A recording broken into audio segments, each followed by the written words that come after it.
Welcome, Cub Scout leaders, to fun Cub Scout meeting number 3. And this is about the 6 essentials Jeopardy Scavenger Hunt. All right, so these first slides are just for you. You don't show these to your Cub Scouts, but they explain the game. So we're going to start there. So first of all, meetings number 1 and 2 in the Screen Boosted Scouting Slide are different than this one because those meetings have, I think, at least 3 different activities. Whereas in meeting number 3 is one long activity, which is the Jeopardy game. This is a competition because they are trying to compete, get all the objects and get the most points. But unlike Jeopardy, where one person can dominate the scoreboard, your Cub Scouts are going to get to take turns. So there's a lot of modification in the Jeopardy format. You have lots of opportunities in this game to encourage participation and discussion, and really have your Cub Scouts think about why they're answering what they're answering. And this is a great meeting to use in the summer because your Scouts may not be here, but you still want to do a summertime activity. So have a virtual meeting, play a game, connect up, and you can work towards that summertime pack award ribbon, which is great to have on your flag. So here are the directions for the game. So again, the objective is to collect the 6 essentials. And you can also collect an additional water or food for 1 additional point, which is great. But to not collect unnecessary things. So I put through the slide deck things that you definitely don't want to take because they will count as negative points. And there's a few things that are neutral, like the deck of cards. And you can decide, and the Cub Scouts can decide, is that no points or is that negative point? Again, good discussion. So they're going to take turns, and you're going to need to think about how they're going to take turns. When you see the slides, you'll understand that each slide has an item on it. So when you go to the game question, the item on that slide is what you get to keep if you answer the question correctly. Or sometimes it's not a question. Sometimes it's something that you do. Right. A few of the cards have trade on them, and that means that if you happen to have collected 2 first aid kits, when you get to that slide, you can trade your item with another Cub Scout who maybe has 2 of something else. So that encourages a little cross talk and also paying attention to what other Cub Scouts have on their list. And the final one is wild, which lets them pick anything up for their kit.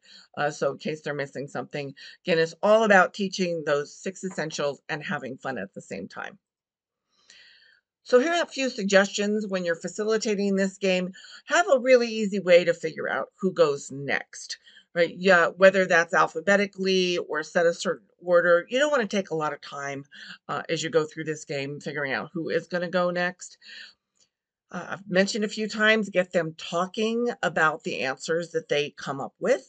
So maybe it's not even technically right, but they do a good job justifying it, so you decide you're going to give them the point. But you're really trying to make them think, why are these essentials important? And avoid too many directions. I'm making a very simplified direction slide for you to go over with the Cub Scouts, but really they'll understand once you do a slide or two how the game works. And you don't even need to explain trade until you come across a slide that has trade on it. Then you can go, oh, this is a trade slide. And if you had 2 of the same items, you could trade then. So you want to get to the game really fast. So this is how it's going to work. I'm going to show you this, and then I'm actually going to show you the direction. So you want to go into slideshow mode in the PowerPoint before you start the game, and each slide is linked. So each of these things is linked, and there's categories and then these numbers underneath. And you're going to click on those links when somebody picks a category, and then it's going to take you to it's linked to take to a different slide. So here is the slide that they selected in the category and area. And the rope is what they're going to get to collect if they answer the question, what is the Cub Scout sign? Right? So you let them answer, click again because everything is animated. So either the answer or a picture will come up and there's no time to this. You have to drive it with your mouse clicker. Okay? And then you have whatever discussion you're going to have, decide if they get the rope or not. They have to decide if they're going to keep the rope or not. And if they are, they write it on their list. And then you're going to go back to the home Jeopardy slide by clicking that house icon. And so that's really important. You don't want to keep going through the slide deck. If you just normally click, that's what will happen, but you don't want. You want to click the house. If for some reason the game goes really quickly, or you run out of, or they don't like it, I hope that would not be the case. But in Cub Scout meetings, you always want to have something up your sleeve, a trick, as it were, something else. So I made at the very, very end, linked over to a simple game online. It's free, Hangman. Kids like to play it, and you can check it out. So definitely, before you would do it, try out, make sure you understand how it works, but it's pretty straightforward. Right, so now this slide is the slide that you open to your Cub Scout meeting with. This is the first one they would see in the meeting, and you're going to jump right into explaining the game. This is the simplified slide you're going to go with. They do need something to write with because they got to keep track of what they're finding. And they're going to take turns answering questions. Again, this is where you're going to tell them who goes first, who goes second. Then you're going to explain the points. They get points, what gives them points, as we talked about in the leader introduction. And then decide if they want to play teams or individually. So that's something they can participate in deciding. Right, so now we're to the Jeopardy board. So whoever goes first would select a category. So they would say, I want on a hike, tiger. All right, on a hike, tiger. So now, leader, you're going to click that link. And here you go. Deck of cards is the item they can collect or not. They get to decide if they get the question right. What is the buddy system and when do you use it? Is the question. They have to answer that. When they've given their final answer, use your mouse. There is the answer. Of course, I'm not going to read it to you, but you can get it there. And then when you're done with that, remember, here's the house down in the bottom. That's the home.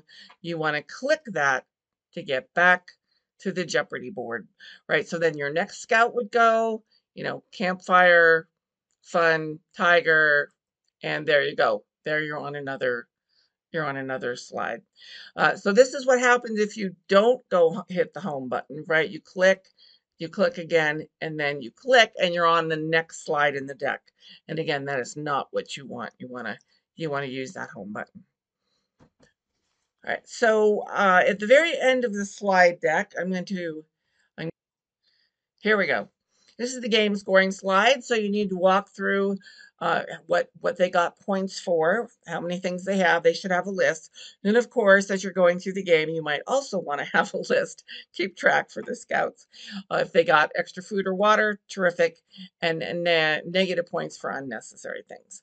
So that's how that would work. And you say, well, who won? Great. And then, of course, there's are the essentials if you want to go through those. When you're talking. Then leader minutes, always how you end your Cub Scout meetings, right? Wrap up with interesting thoughts or something you want to share with their Cub Scouts. They can rate the meeting. In Cub Scout meeting 1 and 2, I've introduced this rating system. It's a really simple way for Cub Scouts to say, yep, they really liked it, 5, or 3, or 1, I was really unhappy, but get that feedback is great. And remind them whatever is coming up next for your Cub Scouts, a meeting or whatever. And then, of course, that is my contact information. You don't have to show the scout that, but that's a reminder. And there's that slide I told you about at the very end in the case you need it. All right, so that is the end of this explanation. So Cub Scout leaders, thanks for tuning in. I hope you enjoy this fun Cub Scout meeting. Play it with your scouts. And this Jeopardy template, you can modify it. You can make it your own. You can play other games. Have fun.